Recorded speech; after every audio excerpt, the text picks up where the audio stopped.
Welcome back, everyone, to the deep dive. This is Yeah, where we really try to cut through the noise in Web3 and give you clear, actionable insight. that's the goal. And today, wow, we are strapping in. We're looking deep into one of the, well, frankly, fastest moving ecosystems out there right now, the TON blockchain Telegram Open Network. Yeah, TON. Oh, It's really changed the conversation, hasn't it? yeah. Especially around mass adoption. For years, everyone was asking, how do we get normal people into crypto without all the hassle? Right, the onboarding nightmare. Exactly. And Yep. TON sort of sidesteps that. It merges real scale. Yeah. I mean, Telegram's got, what, 900 million active users?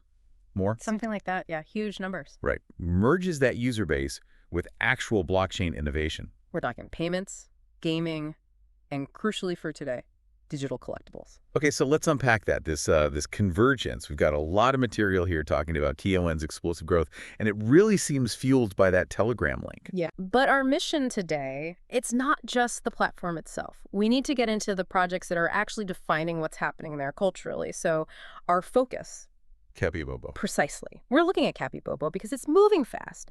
It's positioning itself as, well, some are calling it a potential blue chip opportunity within TON's NFT and meme coin space. Blue chip already. Okay. Well, that's the chatter. So the questions for us are, how is it using Telegram's unique setup? What makes it potentially more than just another meme hype? Is there real structure there? And why are serious collectors and traders suddenly paying attention?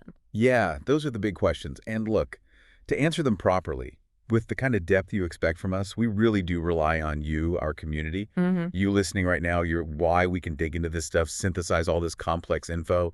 So if you find this breakdown valuable, if you appreciate the work that goes into it, Please do. Yeah, please take just a second. Smash that like button, hit subscribe, tap the notification bell. Honestly, that's support.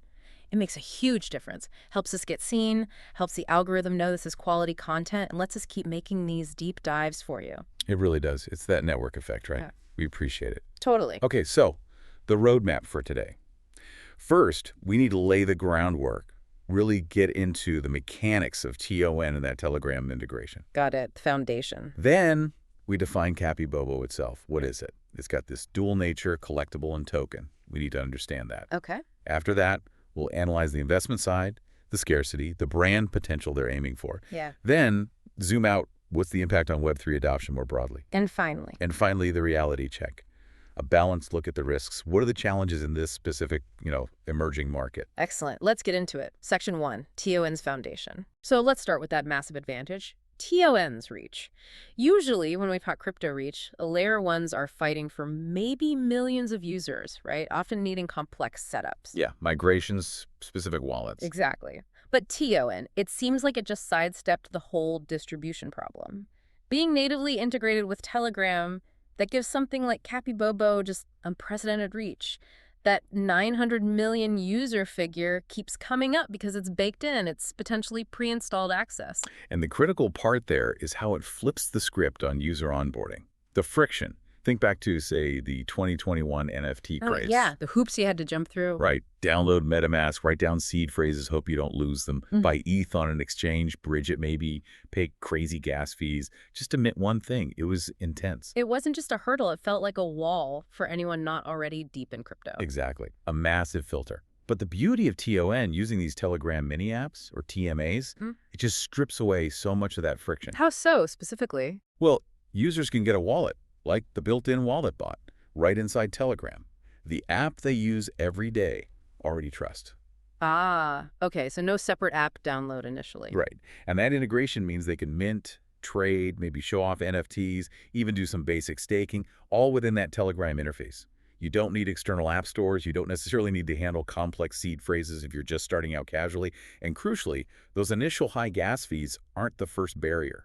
So it makes a Web3 action feel almost like a Web2 social interaction. That's the goal. Simplified. Much closer to it anyway. And this low barrier, that creates this early mover advantage for projects built on TON, right?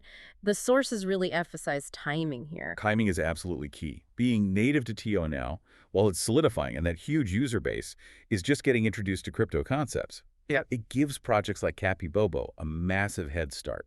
Almost unrepeatable. And the example everyone points to is Notcoin. Notcoin is the benchmark, yeah.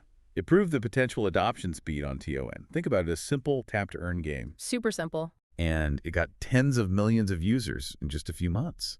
It showed that if you mix a playful, low-effort thing with Telegram's instant distribution, boom, viral loop. People weren't downloading a new app, they were clicking a link in a chat.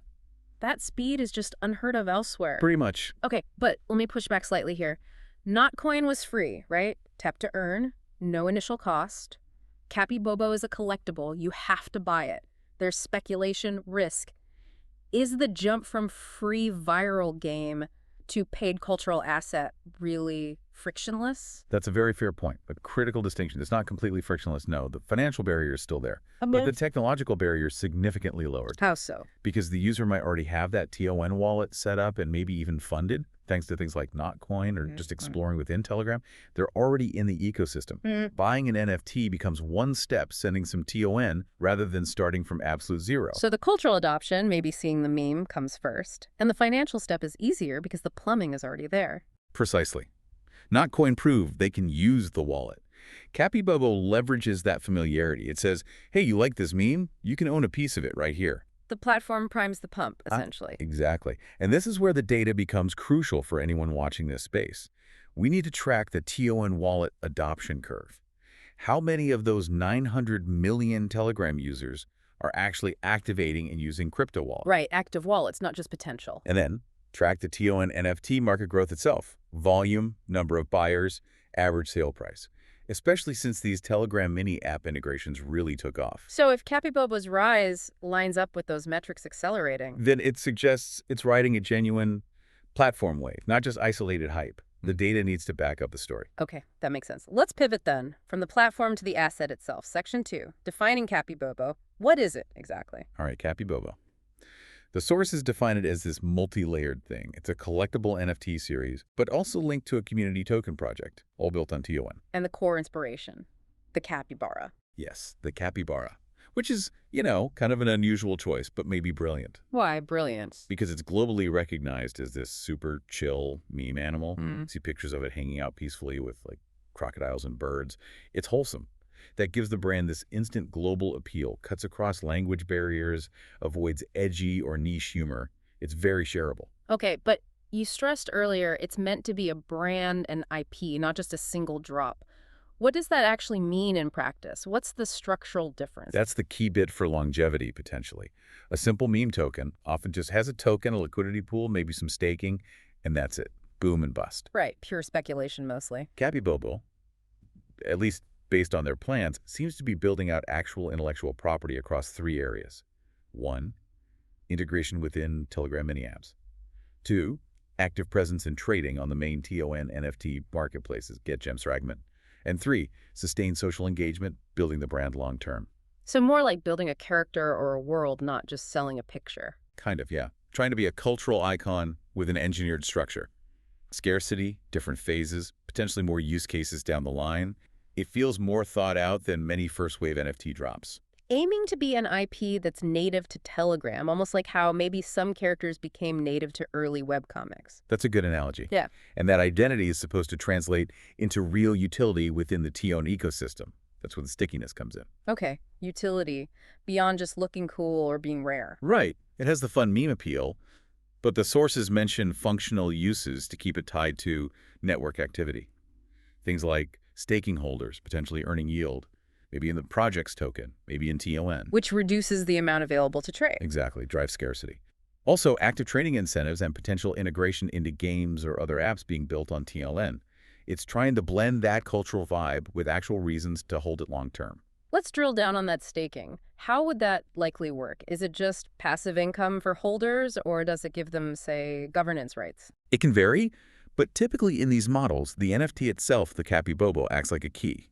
You stake it, lock it up temporarily. In return, you might get rewards, usually the project's own community token, sometimes maybe even TON directly, if the project has treasury mechanisms. And that helps the project how? 2 main ways. First, it gives tangible value to owning the NFT, beyond just its cool factor or rarity. Second, it acts as a massive supply sink. It takes NFTs off the open market, reducing the circulating supply that people can easily buy and sell. Which, in theory, supports the floor price. Exactly. For an investor, that utility is a potential price support mechanism. It incentivizes holding over quick flipping. Okay, now here's where it gets really interesting for me. The positioning. Capybobo isn't trying to build a community elsewhere, like on Twitter or Discord, and then pull them over to TON. No, that's the old playbook. It's tapping directly into Telegram's internal culture, its existing meme ecosystem. And that, strategically, is a potential game changer for digital collectibles. It uses the platform itself as a cultural accelerator. Telegram already has this huge, vibrant internal culture stickers, massive group chats, inside jokes. Yeah, it's its own world. Capybobo seems to be one of the first NFT projects designed specifically to catch fire within that existing culture. It doesn't need to convert outsiders. It just needs to amplify a trend that's already there, where the users already live. So it feels organic to the platform. Exactly. It makes the asset feel native, not like some foreign import being pushed on users. Like a local celebrity everyone already gets, instead of an outsider trying to get famous. That's a great way to put it. It leverages existing behaviors. If you're already sharing capybara stickers or memes in your group chat, the jump to wanting a Capybobo NFT, which you can maybe even display in that chat, feels much smaller. That level of integrated cultural marketing? Yeah, that's a huge leg up compared to projects spending tons on external ads. massive advantage. Okay, so that leads us nicely into section 3, the investment thesis. Why are some sources calling this a rare opportunity? It sounds like it boils down to scarcity, plus this brand potential, plus the TON network effects. That's the synthesis, yeah. Starting with scarcity, the bedrock of any collectible. Limited supply. Standard NFT playbook there. Right, but the key is early activity.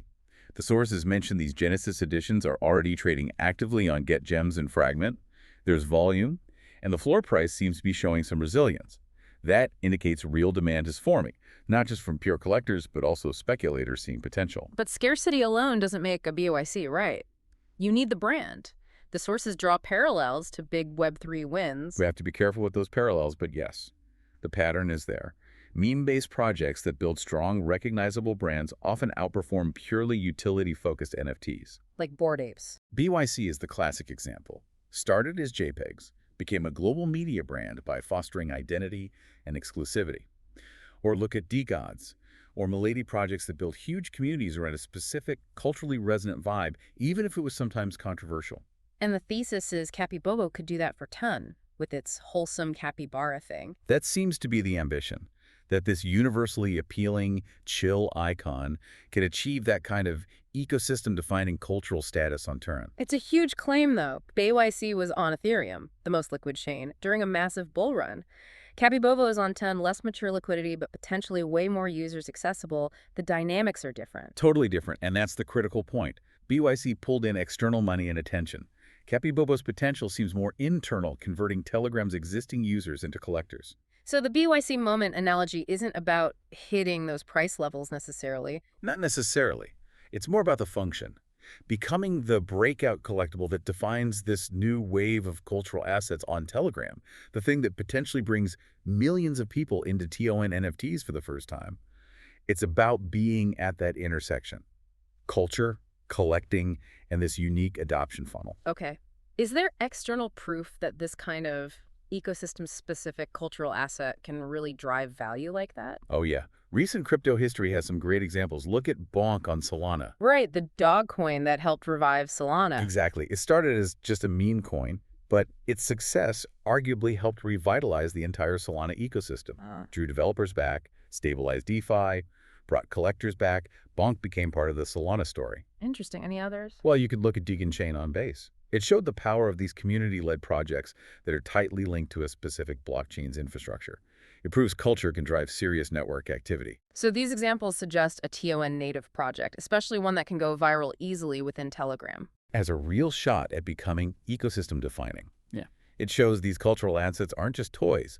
They can be engines for network growth and attracting capital. So the investment thesis isn't just buy the funny animal picture. No, definitely not. It's more like invest in potentially the first major cultural meme asset on a platform with nearly 1 billion users, benefiting from unique distribution and low friction. It's a bet that cultural penetration, fueled by the platform, will translate into value. Because the platform makes it so easy to buy once you're interested? Precisely. One click away, potentially. Right. Section 4. Let's talk ecosystem expansion. If Capybobo succeeds, What does that mean for TON and Web3 adoption overall? It acts as a gateway, right? The ultimate soft on-ramp, potentially. It makes NFT ownership less scary, more relatable for a regular Web2 user. It's culturally relevant, maybe even fun. Crypto collectibles for the Telegram generation, as the notes say. Exactly that. You're not asking them to learn DeFi yield farming on day one. You're saying, hey, grab this cool digital version of that meme you like. It's a gentle pull into the ecosystem.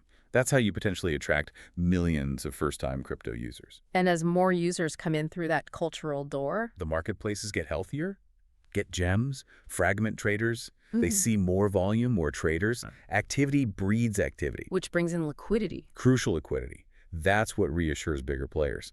If they see they can easily buy and sell without tanking the price, they're more likely to participate. It reduces perceived risk, creates a positive feedback loop, draws in more capital, makes the whole TON and NFT market more stable. Interesting point in the notes about the synergy between meme coins and collectibles on TON being maybe tighter than elsewhere. Yeah, that's a developing dynamic. In some ecosystems, the NFT crowd and the meme coin crowd were pretty separate. On TON, partly because projects like Capybobo have both an NFT and potentially a token element, the two worlds seem more intertwined. How does that help? Well, hype can flow back and forth. If the Capybobo token takes off, that attention and money might flow into buying the NFTs via airdrops or staking rewards.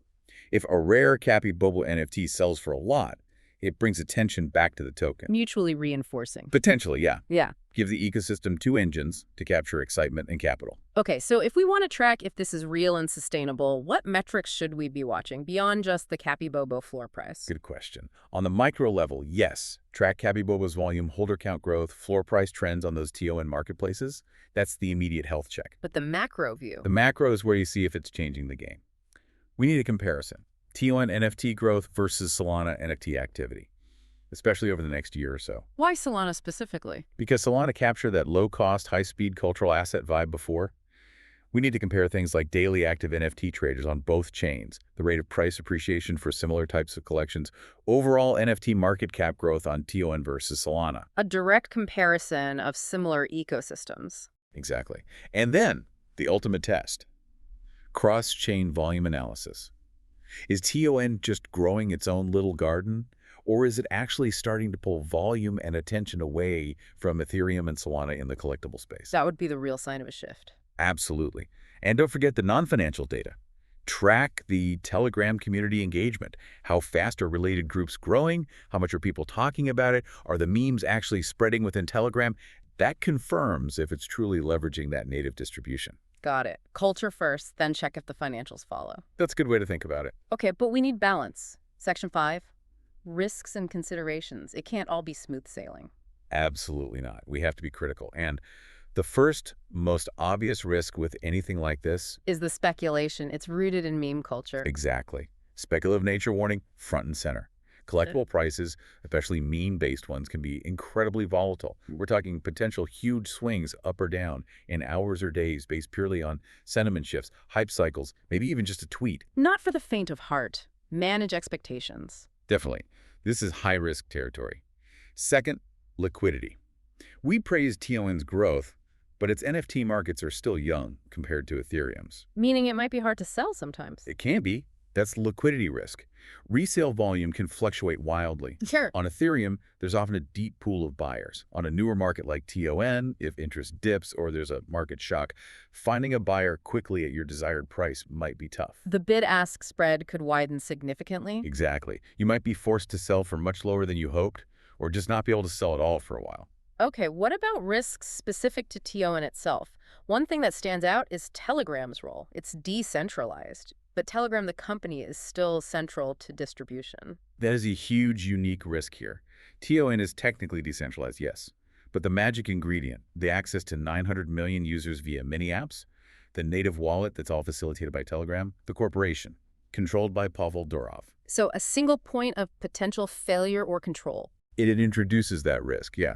If Telegram changes its strategy, clamps down on certain types of apps, changes the rules for TMAs, or just stops promoting TON-related stuff, it could seriously hurt projects like Capybobo that rely on that pipeline. It's a layer of centralized platform risk you don't have in the same way on, say, Ethereum. So you're betting not just on Capybobo, but on Telegram staying friendly to TON. You are. that corporate and even political risk is part of the equation here. Then there's the dependency on the hype cycle itself. The meme needs constant feeding. Pretty much. These projects live and die by community momentum.